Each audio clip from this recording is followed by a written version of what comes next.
welcome to The Discriminating Gamer, the board game review show that says no to drugs and yes to hugs. And the inevitable restraining orders. Ladies and gentlemen, today I want to talk to you all about a game called Hunt the Unknown Quarry from Victory Point Games.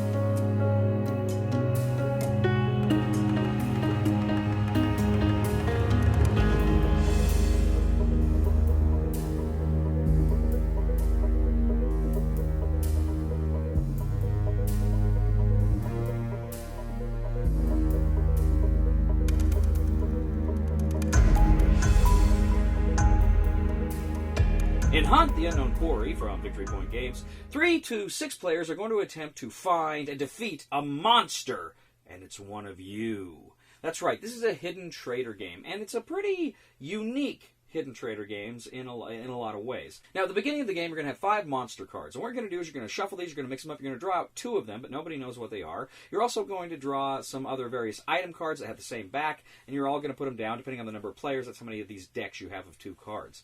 Then what you're going to do is some of the players look away, while the other side mix them up, then the other side looks away, while the other people mix them up. So nobody knows which are the monster cards. And everybody gets one of these decks. Now, whoever has the 2 monster cards, this is going to tell them some very important information.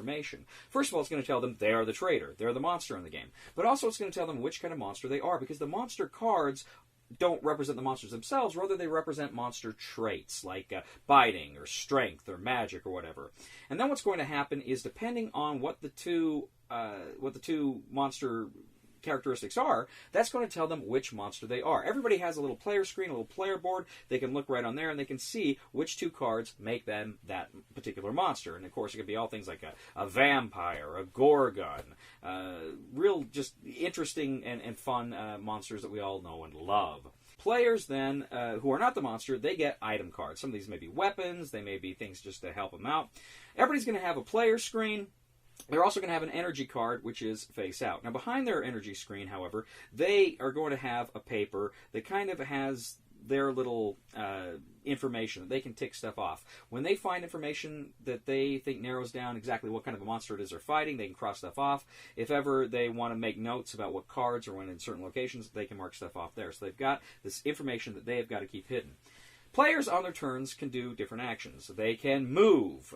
You only have a limited number of actions, so you got to be careful here. So you can move to another room. You can search. You can look through the cards in that room. You can take a card. Your maximum hand limit is 4, so if you would have more than 4, you'd have to leave one of those cards in one of the rooms. And then critically, too, you can interact with players. Now, when it's your turn, you get 3 kind of basic interaction cards, like spying, grabbing, and what you can do with these cards is essentially, and indeed any card that you have, is you can essentially slide that face down to the person you're trying to interact with.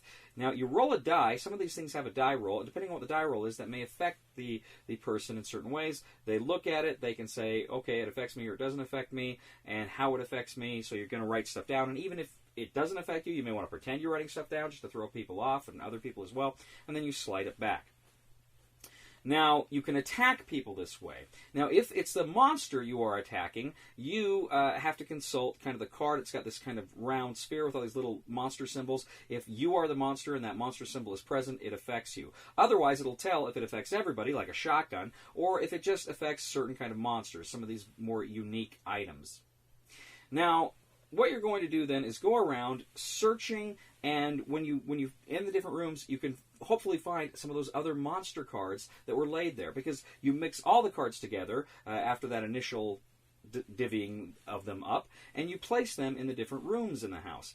And what you're going to do then is, if you find the 3 monster cards that are not the ones that are in play, you know what the monster is. So you're going to be looking for item cards that can defeat that specific monster. Now, because you're playing everything face down, it's going to be a while for other people to catch on exactly who the monster is and what it's going to take to defeat them. Now, sooner or later, and oftentimes sooner, you're going to find out what the monster is you're dealing with. You may get lucky and stumble into a room with 2 of the monster traits, and that significantly narrows it down.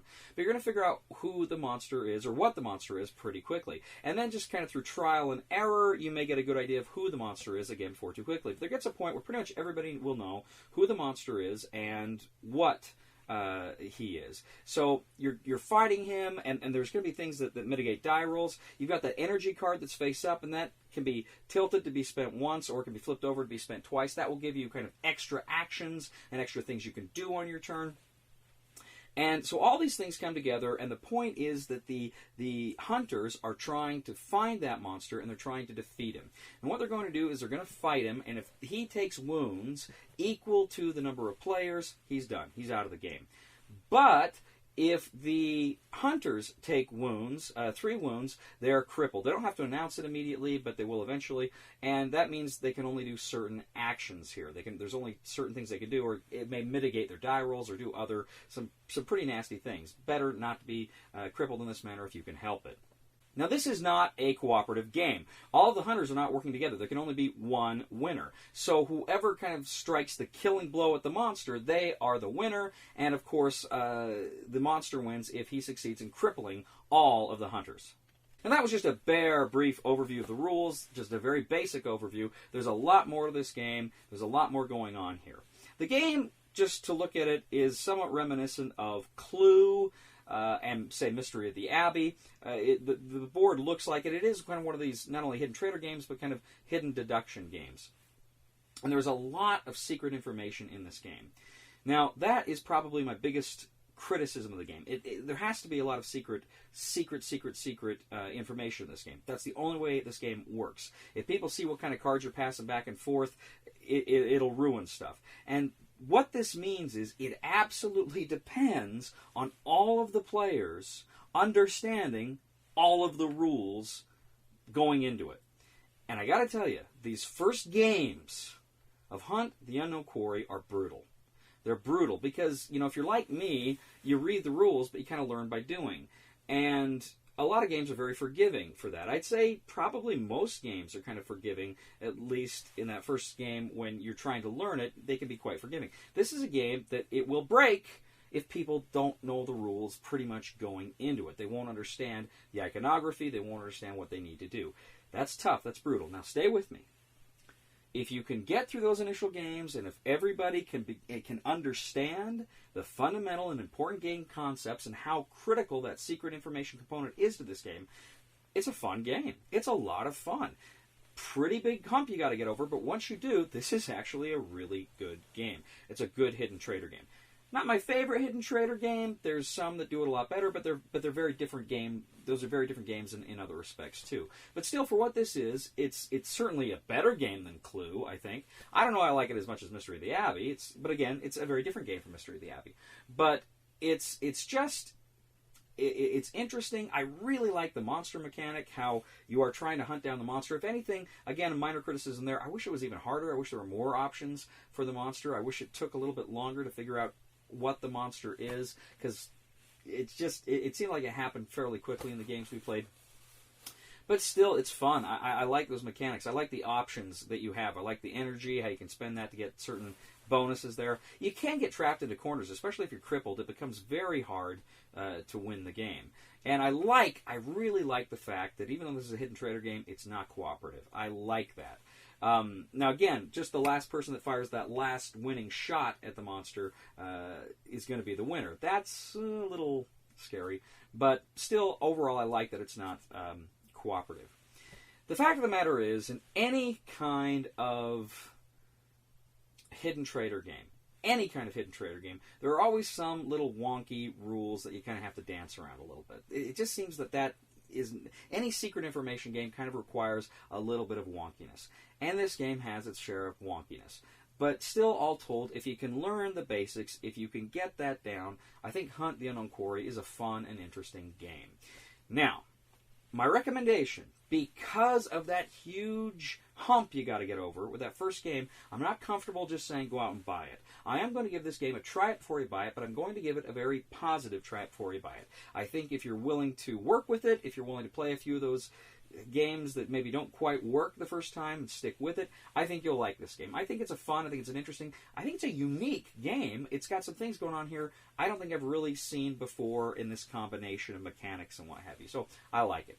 It's a neat game. Thank you once again for joining us today on The Discriminating Gamer. As always, we ask you to please leave a comment for us on YouTube, on Board Game Geek, on our Facebook page, or on thediscriminatinggamer.com. We ask you to please like us on Facebook and subscribe to us on YouTube.